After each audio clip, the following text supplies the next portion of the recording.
Hello दोस्तों, नमस्कार। आप सभी का वीरू सर जीएस क्लासेस में आप सभी का बहुत बहुत स्वागत है।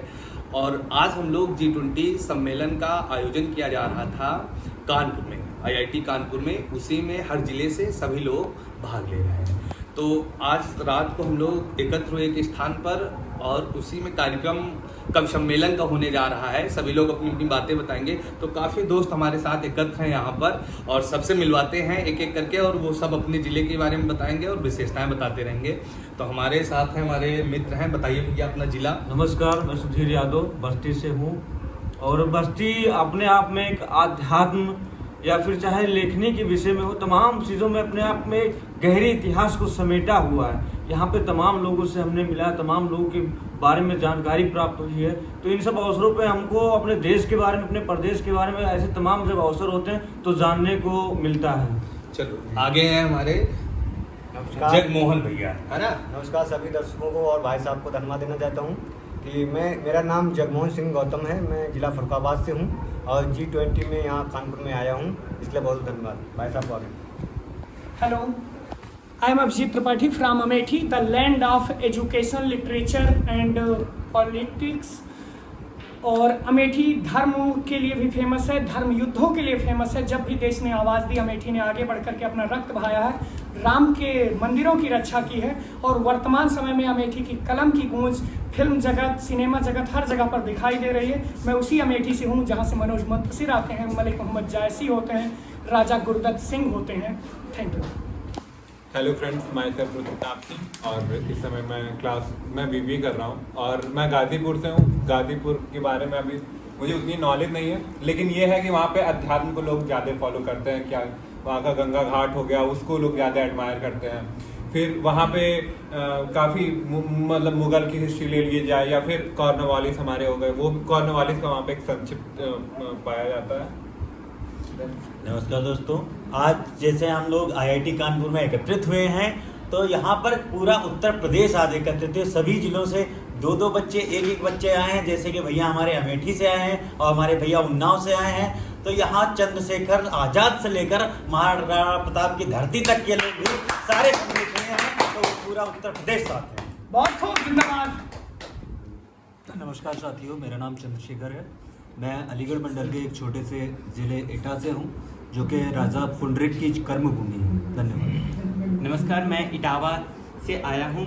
इटावा को दो चीज़ों से बताया जाता है। पहले तो दबंगई के नाम से, दबंगई के नाम से दिल्ली में और गुजरात में ज़्यादातर इटावा वालों को रूम रेंट पे नहीं दिया जाता है, क्योंकि वहाँ दबंग के लोग होते हैं। नमस्कार, बुलंदशहर के पूर्व में बहती जीवनदायिनी माँ गंगा नदी की गोद में बसी नगरी राजघाट की पावन धरा से अनुराग तिवारी का आप सभी को नमस्कार। वाह। नमस्कार, मेरा नाम आकाश है। मैं मेरठ से आया हूँ और मेरठ तो आप लोग जानते होंगे, मेरठ जो स्पोर्ट्स का शहर, वहाँ दुनिया भर के बल्ले लकड़ी का काम आप जानते हैं वहाँ होता है। और मैं एक इवेंट में आया हूँ आईआईटी कानपुर में। यहाँ भाई इतना ही आया मैं। ठीक। नमस्कार, मैं बौद्ध नगरी श्रावस्ती से आया हूँ। मेरा नाम अनुराग पाठक है। आप सभी का यहाँ पे हार्दिक स्वागत है, मैं अभिनंदन करता हूँ। नमस्कार। अब हो गया था। मेरा नाम दीपेंद्र है। मैं इटावा से आया हूँ। इटावा को यमुना, चंबल और 4 नदियों की रानी कहा जाता है। नमस्कार, मेरा नाम शिवांग मिश्रा है। मैं बहराइच सुनाऊंगा क्योंकि रात का समय है, बाकी मंच पे चिल्ला के सुनाते हैं। बिल्कुल सही बात है। मान सिंह अकबर का संदेश लेकर जाता है राणा प्रताप के पास कि अकबर की अधीनता स्वीकार कर लो, देन तमाम चीजें। और अकबर को जवाब देते हैं राणा प्रताप। कह दिया प्रताप ने, यार गेटवा बंद करो ना। नहीं सुना यार, ऐसे धीम तो ना बोलो। कह दिया प्रताप ने झुकना, कह दिया प्रताप ने झुकना, अब तक हमें नहीं आया अकबर का संदेश, हमें ये मान सिंह बिल्कुल ना भाया। हम क्षत्रिय गर्दन कट जाए पर गर्दन नहीं झुकाते हैं, और शत्रु के आगे जो झुक जाए सब कायर उन्हें बुलाते हैं। हम झुके अगर तो स्वर्ग में हम झुके अगर तो संग्राम सिंह तक स्वर्ग में भी शर्मिंदा होंगे। हम झुके अगर तो संग्राम सिंह तक स्वर्ग में भी शर्मिंदा होंगे। अब मेवाड़ के घर घर में फिर बप्पा रावल जिंदा होंगे। होंगे जिंदाबाद। कि बप्पा रावल जिंदा होंगे। और कहना अकबर से स्वागत में राणा प्रताप तैयार खड़ा है। बच्चा बच्चा राजपूत का आन बान हित सदा लड़ा है। अकबर ने भारत जीता है। क्या कहते हो? अकबर ने भारत जीता है। अरे कुटिल नीति की चालों से, उसके प्रश्नों का उत्तर हम देंगे रण में भालों से। और हल्दी घाटी के युद्ध का दृश्य कि हल्दी घाटी के भीषण रण में राणा निर्द्वंद घूमते थे। जिधर भी चेतक मुड़ जाता लाशों के ढेर झूमते थे। मान सिंह बस एक बार में होश गंवाकर भागा। अंत युद्ध का निकट आ गया तब तंद्रा से जागा और सेना को ललकार लगाता बहलोल खान तब आया। और तमाम बड़ी बड़ी युद्ध प्रिय जातियां हुई पूरे विश्व में। ऐसा उदाहरण विश्व में केवल 2 मिलता है कि किसी योद्धा ने तलवार चलाई हो और विपक्षी योद्धा घोड़े सहित 2 टुकड़ों में बट गया। एक महाराणा प्रताप, दूसरे उनके पुत्र अमर सिंह, और कहीं मिलता नहीं है। तब पंक्तियां पढ़ता हूँ कि सेना को ललकार लगाता बहलोल खान तब आया। उसने राणा पर वार किया और पूरा जोर लगाया। एक बार में 2 कर दिया उसे जब राणा को रोष हुआ। और हल्दी घाटी में जोरों से जय जगदम्बा उद्घोष हुआ। और इतिहासों की तुच्छ किताबें, हमको इतिहास पढ़ाया जाता है अकबर महाराणा प्रताप। तो पंक्तियां पढ़ो, आप खुद डिसाइड करो। वो व्यक्ति जो धर्म के आधार पर लोगों से कर वसूलता हो, युद्ध जीतने के बाद स्त्रियों को अपने हरम में ले आता हो, वो महान है कि विपक्षी और दूसरे धर्म के लोगों को हराने के बाद भी औरतों को माता की तरह सम्मान दे, वो महान है। अपना नायक स्वयं चुने। तो इतिहासों की तुच्छ किताबें अकबर को श्रेष्ठ बताती हो। गौरव गाथा छोड़ सिंह की सब गीदड़ के गुण गाती हो। पर राणा जैसी सब कहते और किसी में बात नहीं। उस क्षत्रिय को झुका सके मुगलों की औकात नहीं। मुंड काटते रहे शत्रु का पल भर राणा रुके नहीं। और जगदम्बा के सिवा किसी के आगे राणा झुकेंगे। और इस कविता की अंतिम 6 पंक्तियां। पिद्दी भर का था अकबर 5 फीट के लगभग, हमारे राणा 8 फीट के। पता है, आप जो इतिहास पढ़े होंगे वो जानते होंगे हल्दी घाटी का युद्ध आखिरी नहीं था, ये प्रारंभ था। इसके बाद 20 वर्षों तक दिल्ली से हर साल सेना जाती रही मेवाड़ जीतने के लिए। अकबर की हिम्मत नहीं हुई एक सेना का नेतृत्व करते हुए खुद चला गया। उसको पता चल गया बहलोल को तो एक तलवार मारा था, कहा मैं तो नहीं जाऊंगा। तो पंक्तियां हैं कि पिद्दी भर का था अकबर डरकर दिल्ली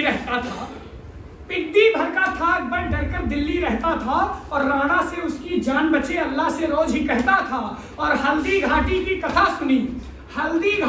कथा सुनी तब पौरुष राणा का आका था। डरकर राजपूताने में वो कभी नहीं फिर झांका था। और जिनको महान तुम कहते हो वो सब धरती के पाप थे। अरे अकबर करने वालों राणा अकबर के बाप थे। ऐसे राणा प्रताप, पृथ्वीराज चौहान, चंद्रशेखर आजाद, भगत सिंह, इन्हीं सबके वास्तव में बताएं मनोज।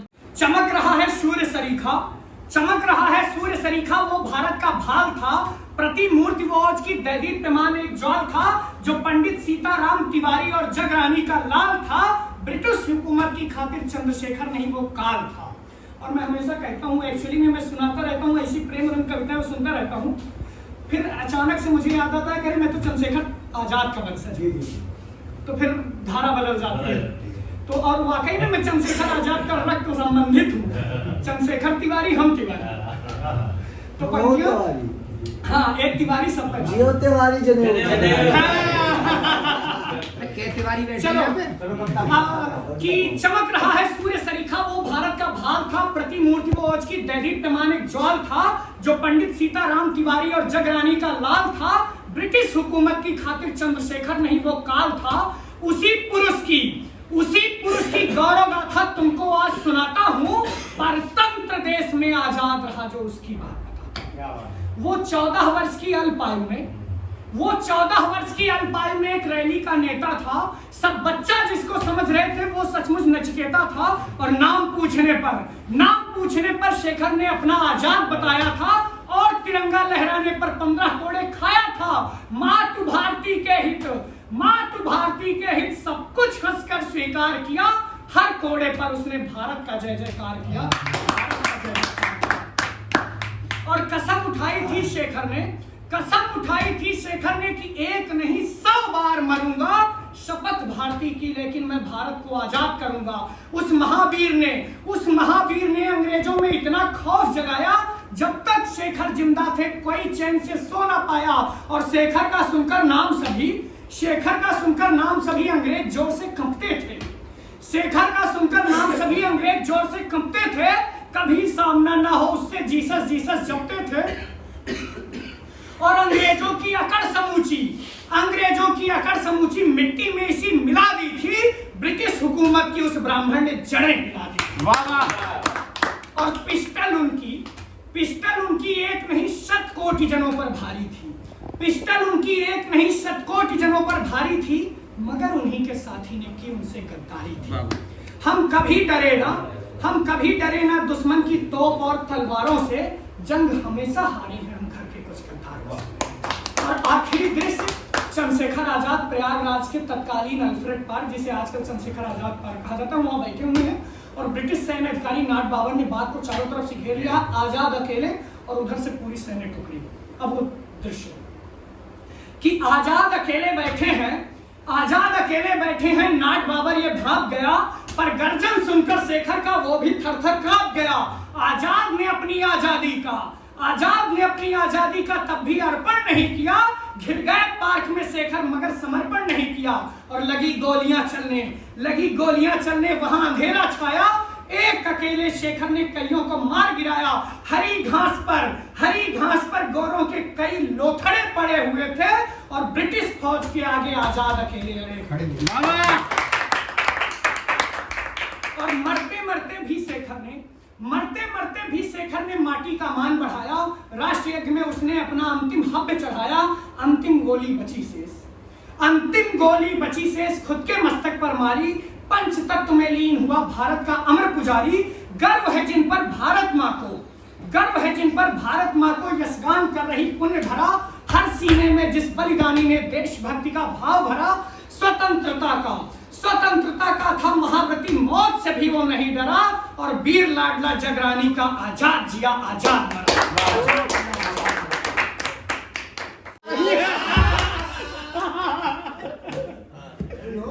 कि तेरे जज्बातों से मैं रुखसत हो जाऊंगा, उसमें विदा लेना। कि तेरे जज्बातों से मैं रुखसत हो जाऊंगा, तेरी राह का उजाला हो जाऊंगा। तेरे जज्बातों से मैं रुखसत हो जाऊंगा, अंधेरी राह का उजाला हो जाऊंगा। और मुझे रुलाकर तुम खुश हो तो गिला क्या? मुझे रुलाकर तुम खुश हो तो गिला क्या? मेरे मिलने को तरसोगी जब मैं कभी हो जाऊंगा। चाहत नहीं रही शायद तुम्हें हमारी जरूरत नहीं रही। और खुश बहुत है वो गैरों की बाहों में आजकल। खुश बहुत है वो गैरों की बाहों में आजकल। अब उनके दिल पे मेरी हुकूमत नहीं रही। अब चल रही है शहर में नफरत की आंधियां। भाई को आज भाई से उल्फत नहीं रही। और छूटा है जब से आपका दामन मेरे सनम। तब से मेरे हयात में लज्जत नहीं रही। और मेरी नजर में लोग वो मुर्दा जमीर हैं। भैया के लिए शेर है, आपके लिए हम मुर्दा जमीर हैं। शेर सुनो पूरा कि मेरी नजर में लोग वो मुर्दा जमीर हैं। सच बात जिनमें कहने की हिम्मत नहीं रही। और गौतम हमारा दर्द से रिश्ता है आजकल। किससे रिश्ता? गौतम हमारा दर्द से रिश्ता है आजकल। हंसने की हमें आदत नहीं रही। किसमें चलता था हमारा उल्फत कहते हैं प्रेम को। जी हाँ, कि उल्फत की मिठासों को क्यों डेयरी मिल्क जाना है। और मैंने तो मंच ना छुआ तो मैं किटकैट खाना है। उल्फत की मिठासों को क्यों डेयरी मिल्क जाना है। मैंने तो मंच ना छुआ तो मैं किटकैट खाना है। और ये कीड़े लगाती दांतों में तुम दातुन नहीं करती, फिर कैसे चॉकलेट दे दूं अभी किस डे मनाना है। चलो। जुदाई की रात में रोई बहुत थी। मोहब्बत के हर उस्र में वो खोई बहुत थी। राज तो उसने कभी जुदाई का बताया ही नहीं। मैं रोया बहुत, लेकिन वो वापस तो कभी आई नहीं। बहुत मोहब्बत थी उसको हमसे शायद, इसलिए उसने पूरी किताब हमारी मोहब्बत पे लिखी। पर पूरी किताब में शायद आधा झूठ बाजार में लिखा है, इसलिए उसने हर पन्ने पर मेरे बेवफाई के झूठे चर्चे लिखे हैं और हर जगह अपने वफा के किस्से लिखे थे। मैंने भी सोचा है अपनी सच्चाई लिखने का, मुझे भी शौक था खुद को बेगुनाह लिखने का। क्या बात है, बहुत लेकिन छोड़ो, मुझ में हिम्मत नहीं अपनी मोहब्बत को बदनाम करने का। इस मंजर को देख मैंने भी खुद से वादा किया है, नहीं दूंगा हक किसी को मेरे पास आने का, नहीं दूंगा हक किसी को मेरा दिल दुखाने का। अब लोगों का रूठ जाना मुझे खलता नहीं है, अब आदत मुझे लोगों से दूर जाने का। चलो आपको अपनी दास्तां सुनाता हूँ, चलो आपको अपनी दास्तां सुनाता हूँ, लोगों को अपना दर्द मैं लिख के दिखाता हूँ। चलो आपको अपनी दास्तां सुनाता हूँ, लोगों को अपना दर्द मैं लिख के दिखाता हूँ। अपनी शायरी में खलनायक खुद को बनाता हूँ, अपनी शायरी में खलनायक खुद को बनाता हूँ और हर जगह तेरे रकीब को नायक दिखाता हूँ। बेशक आना मेरे जिंदगी में दोबारा आना, पर इस तरह आना कि जब मिले तो पहचान में मत आना। तुम ना हो बस तुम्हारा साया हो जैसे, नंगी रातों में लिपटी हुई नई सर्द की धुंध हो जैसे। आना जब मेरे पास समय बहुत कम हो और अनंत पड़ा हो पाने को, मुझे बहुत जल्दी हो कहीं जाने की, और एक अजनबी रास्ता बेताब हो मुझे कहीं ले जाने को। ऐसे आना जैसे आता है हवा का चुलबुल झोंका, खटखटाता तो है दरवाज़ा पर कोई नहीं है दिखता, और आके मुझ में समा कि तुम चुपचाप यूं निकल जाना, जैसे चले जाते हैं बादल चांद के ऊपर से बनके अफसाने।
तेरा क्या फोकस वाली